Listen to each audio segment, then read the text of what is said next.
बात आज उस इलाके की सबसे पहले करते हैं जिसे आप डोडा कहते हैं। चिनाब वादी का वो खूबसूरत इलाका जो पहाड़ों से घिरा हुआ है और इन दिनों सियासी सरगर्मियों का मरकज़ है। वज़ीर आज़म से लेकर वज़ीर दाखिला साहब वहाँ जा रहे हैं, लेकिन अवाम गोनागो मुश्किलात से दो चार है। हल करने के वादे भी हो रहे हैं। सन 1990 में एक मामला पेश आया जिसको लेकर उस वक्त से लेकर अब तक मकामी आबादी इसके इंतज़ार में है, और अब ये मामला इसलिए काफ़ी सुर्खियों का हामिल बना हुआ है क्योंकि अभी भी सन 1990 से लेकर अभी तक ये मसला हल नहीं हुआ है। और इत्तलात और ख़बर ये है कि डोडा का एक इलाका है जहाँ पर जिस्मानी तौर कमज़ोर अफराद, यानी या तो वो गूंगे हैं या बहरे हैं, इस तरीके की आबादी एक है मखसूस गाँव के अंदर, और उनके लिए एक तालीमी स्कूल चाहिए, एक स्पेशल स्कूल चाहिए था। सन 1990 से लेकर अब तक ये बात पूरी नहीं की गई और अब उन्हें उम्मीद है कि नई हुकूमत जो बनेगी ये इस मामले को हल कर सकती है। फिलवक्त डोडा के इस गांव के अंदर तकरीबन 82 से ज़्यादा अफराद ऐसे हैं जो जिस्मानी क़ुव्वत यानी कहीं ना कहीं बोलने या सुनने की क़ुव्वत से महरूम, और ये कोई ज़्यादा दूर दराज का इलाका भी नहीं है। डिस्ट्रिक्ट हेडक्वार्टर डोडा से सिर्फ 60 किलोमीटर की दूरी पर यह वाक़या है। और पहला वाक़ा जो ये सिग्निफिकेंस आई थी इस इलाके के अंदर की जनाब इस तरीके की यहाँ पर पैदाइश हो रही है, तो 1901 में पहला केस डिटेक्ट हुआ था और 1990 में कुल मिलाकर कुछ लोग थे, 40-45 के करीब बच्चे थे जिनके बारे में स्कूल इंतज़ामिया और उस वक्त की हुकूमत से ये कहा गया था कि जनाब यहाँ पर एक खुसूसी स्कूल जो है वो खोला जाए। वक्त गुजरता गया, तादाद बढ़ती गई, लेकिन आज तक भी ये आबादी हुकूमती इदारों के आँखों से ओझल है। तालीम फ़र्ज़ है, हर एक के लिए होनी चाहिए, हर एक के लिए हो रही है, लेकिन सवाल ये आज पैदा हो रहा है कि आखिर आज तक इस बुनियादी सहूलियत से इन बच्चों को महरूम किसने रखा और क्यों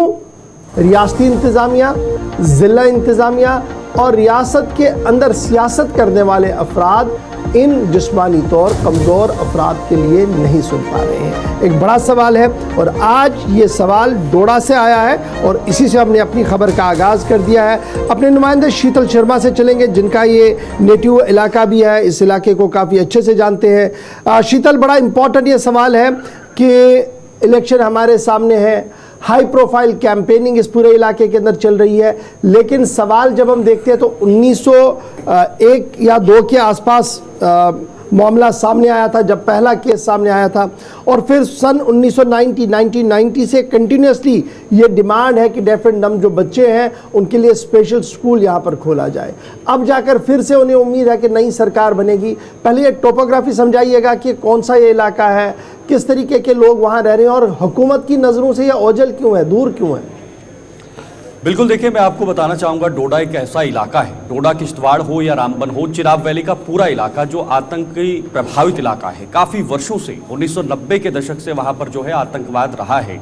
लेकिन यह मामला सिर्फ 90 के दशक के बाद का नहीं है। जैसे आपने कहा कि लगभग 1901 में इस तरह का पहला मामला आया था, जो डोडा से लगभग 60 से 65 किलोमीटर दूर एक दादका ही एक हैमलेट है, लेकिन इस हैमलेट को जो है वो लगातार कई सियासी जो जमातें हैं, सियासी पार्टियां हैं, उनके द्वारा इग्नोर किया जा रहा है, उनकी तरफ ध्यान नहीं दिया जा रहा है। देखिए, सबसे खास बात यह है कि ये पूरा इलाका जो है इसमें लगभग 3500 लोग रहते हैं इस पूरे इलाके में, इस पूरे गाँव में, लेकिन इसमें से ज़्यादातर लोग ऐसे जो हैं वो बोल नहीं पाते हैं या जो सुन नहीं पाते हैं। बहुत बड़ी संख्या है, एज पर टू 3500 के मुकाबले देखा जाए, एक एवरेज निकाला जाए तो ये बहुत बड़ी संख्या है। इन्हें काफ़ी सालों से उम्मीद है कि इनके लिए एक स्कूल खोला जाए, इनकी शिक्षा को और भी मजबूत किया जाए, कोई बड़े कदम उठाए जाए, लेकिन बहुत बदकिस्मती की ये बात है कि लगभग 1947 में जब हम आज़ाद हुए थे तब से लेकर अभी तक इनकी मांगें पूरी नहीं हुई है। पहले जम्मू कश्मीर के अंदर हर 6 साल के बाद चुनाव होते थे, हर 6 साल के बाद इनकी एक नई उम्मीद की किरण जगती थी कि अब नहीं तो अगले 6 साल में जब नई सरकार बनेगी तो हमारे लिए स्कूल बनेगा, हमारे बच्चे पढ़ेंगे, हमारे जो आने वाले भविष्य है वो शिक्षित होगा और हमारा ही कहीं ना कहीं मजबूती होगी। लेकिन उसकी तरफ किसी ने ध्यान नहीं दिया। 2014 में जब सरकार बनी उस समय भी कहीं ना कहीं इन्हें उम्मीद थी कि इनकी तरफ देखा जाएगा और इन्हें जो है एक स्कूल दिया जाएगा, जो एक लंबी मांग रही है इनको, ताकि इनको स्कूल मिले और इनकी पढ़ाई, इनका शिक्षा जो है वो अर्जित हो सके। लेकिन अभी भी ये लोग जो हैं वही मांग अच्छा, कर रहे ये हैं, तो वही पॉलिटिकल बुनियादी- पार्टीज का एक जी। बड़ा फेलियर है या इलेक्टेड एमएलएज का बड़ा फेलियर है। लेकिन अब जब पॉलिटिक्स इतनी ज्यादा गर्म है इस पूरे इलाके के अंदर, तो क्या इस हेमलेट की ओर, इस गांव की ओर पॉलिटिकल पार्टीज की तवज्जो गई है? क्या यहाँ पर कोई नई एश्योरेंस इन लोगों को मिली है कि आपके बच्चों का जो फ्यूचर है वो ज़ाया नहीं होगा और हम आपके लिए एक स्पेशल लेवल स्कूल जो है, एक स्पेशल टेक्निकल स्कूल यहाँ पर खोलेंगे ताकि ये बच्चे जिनकी तादाद अब बहुत ज़्यादा है वो यहाँ पर पढ़ सके और थोड़ी बहुत उन्हें समझ आ सके? बिल्कुल, देखिए इस वक्त चिनाब वैली की बात करें तो डोडा सियासी केंद्र है। वो इसलिए क्योंकि प्रधानमंत्री मोदी ने वहां पर रैली की और डोडा वासियों को काफ़ी उम्मीदें थी कि प्रधानमंत्री मोदी अपने संबोधन के जरिए कोई ना कोई बड़ी घोषणाएं लोगों के हित में करें या कोई ना कोई बड़ा कदम उठाएं। लेकिन जो पूरा भाषण हुआ, जो विश्लेषण बाद में हुआ, पॉलिटिकल जो एक्सपर्ट्स हैं उन्होंने जो एनालिसिस किया, उन्होंने कहा कि ये ठीक 2014 जैसा भाषण ही 2024 में भी दिया गया, कोई इसमें डिफरेंट यहाँ पर नज़र नहीं आ रहा है। देखिए, सबसे पहले जो सियासी पार्टियों के लिए चुनौतियाँ इस पूरे इलाके में रहती हैं वो यह रहती हैं कि कौन इस सीट को जीतेगा, कौन इस सीट को निकालेगा। जब 2014 में ये सीटें जीती गई थी, यहाँ से जब पॉलिटिकल पार्टीज जीत के आई थी, तो उसके बाद 5 सालों तक, या यूं कहें तो जैसे 3 साल या 3.25 साल सरकार वहाँ पर रही, जम्मू कश्मीर के अंदर रही, तो किसी ने इस एरिया की तरफ या इस पूरे इलाके की तरफ नहीं देखा। बहुत पिछड़ा हुआ इलाका रहा है, डोडा हो, किश्तवाड़ हो या रामबन के कुछ इलाके हों, बिल्कुल भी ध्यान नहीं दिया जा रहा है। इस बार भी जब यहाँ पर राजनीतिक पार्टियों द्वारा चुनाव प्रचार हो रहा है